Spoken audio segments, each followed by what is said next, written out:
ग्वालियर से इस वक्त की बड़ी खबर। सफाई दरोगा और कर्मचारियों में विवाद। बहोड़ापुर थाने के उरवाई गेट के पास से मारपीट हुई है। विवाद के बाद धारदार हथियार से हमले हुए। मारपीट में 3 लोग घायल हो गए हैं। घायलों को अस्पताल पहुंचाया गया है। तो बड़ी खबर ग्वालियर से हम आपको बता रहे हैं, जहां पर सफाई दरोगा और कर्मचारियों में विवाद हो गया।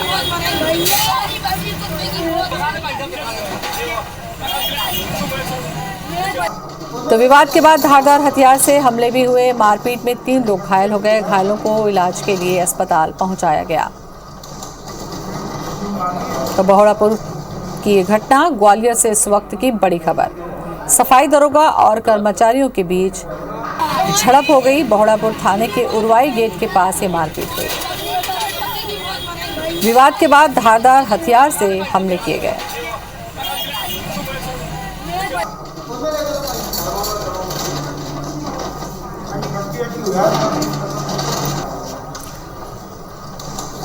तो मारपीट में 3 लोग घायल भी हुए हैं। ग्वालियर से इस वक्त की बड़ी खबर।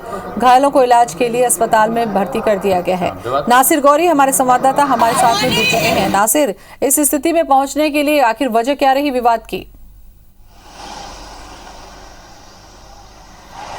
देखिए, सबसे पहले जो वजह निकल के जो सामने आई है वो यही है कि सफाई को लेकर ही विवाद हुआ था। एक ग्रुप के लोग थे, उनका कहना था कि हमारी जिम्मेदारी नहीं है इधर सफाई करने के लेकर, उसी को लेकर ये विवाद हुआ। और विवाद इतना बड़ा कि ये तलवार और लाठी डंडे पर पहुंच गया। और तस्वीरें साफ देखी जा सकती हैं कि दोनों ही पक्ष ने एक दूसरे पर जमकर लाठी डंडे और तलवार से हमला किया। हालांकि इस मामले को लेकर बहोड़ापुर थाना पुलिस है, उसने मामला दर्ज कर लिया है। और ये जो पूरा घटनाक्रम है, उरवाई गेट है ग्वालियर का, किले गेट का, वहां पर यह घटनाक्रम हुआ है। और साथ ही नगर निगम के जो कमिश्नर है, उन्होंने भी जांच के आदेश दे दिए हैं कि आखिर सफाई कर्मियों के बीच में ये विवाद इतना बढ़ा क्यों। तो उसकी जांच करने के लिए भी नगर निगम ने एक अलग से टीम गठित कर दी है। साथ ही पुलिस ने भी की भी जांच चल रही है, क्योंकि इस समय जो सफाई को लेकर एक बड़ा अभियान नगर निगम के द्वारा चलाया जा रहा है। लेकिन देखने में यह आ रहा था कि सफाई का जो प्रेशर है, कहीं ना कहीं वो बीट को लेकर, जो उसके दरोगा होते हैं, जो बीट सिस्टम दिया जाता है, उसी को लेकर ये विवाद था कि वो उसके क्षेत्र में पहुंच गया, सफाई नहीं हो रही। इसलिए भी गंभीर समझा जा सकता है नासिर, क्योंकि धारदार हथियार भी निकल गए।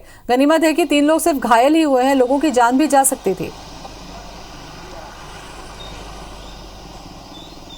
बिल्कुल जाहिर सी बात है, क्योंकि जिस तरह से हम देख रहे हैं, तस्वीरें देख रहे हैं कि गंभीर चोटें आई हैं। और ये विवाद छोटा सा विवाद था, निपटा जा सकता था, लेकिन दोनों ही पक्ष इतने आक्रोशित हो गए और एक दूसरे के पक्ष पर जान लेने के लिए आतुर हो गए। तो समझा जा सकता है कि ये कितना बड़ा विवाद था। हालांकि अब इस मामले को लेकर नगर निगम की तरफ से भी अपनी तरफ से जांच की जा रही है कि आखिर ऐसा क्या हुआ कि जो नगर निगम का जो दरोगा है, जो बीट सिस्टम का जो प्रभारी है, उसको सफाई कर्मचारियों से वो क्यों लड़ा। और नगर पुलिस ने दोनों ही तरफ से आवेदन ले लिए और साथ ही उन पर कार्रवाई कर रही है। चलिए, बहुत बहुत शुक्रिया आपका नासिर जानकारी के लिए। तो विवाद के बाद धारदार हथियार से हमले भी किए गए। ये एक बड़ा मसला है कि आखिर छोटी सी बात क्या सुलझाई नहीं जा सकती थी कि इस स्थिति तक पहुंच गई और आक्रोश में आने के बाद धारदार हथियार से हमला भी किया गया। तो सफाई दरोगा और कर्मचारियों के बीच झड़प हुई और झड़प इतनी ज़्यादा बढ़ गई कि धारदार हथियार सामने आ गए और उसके बाद हमले हुए और घायलों को अस्पताल पहुंचाना पड़ गया। इस मारपीट में 3 लोग गंभीर रूप से घायल हुए।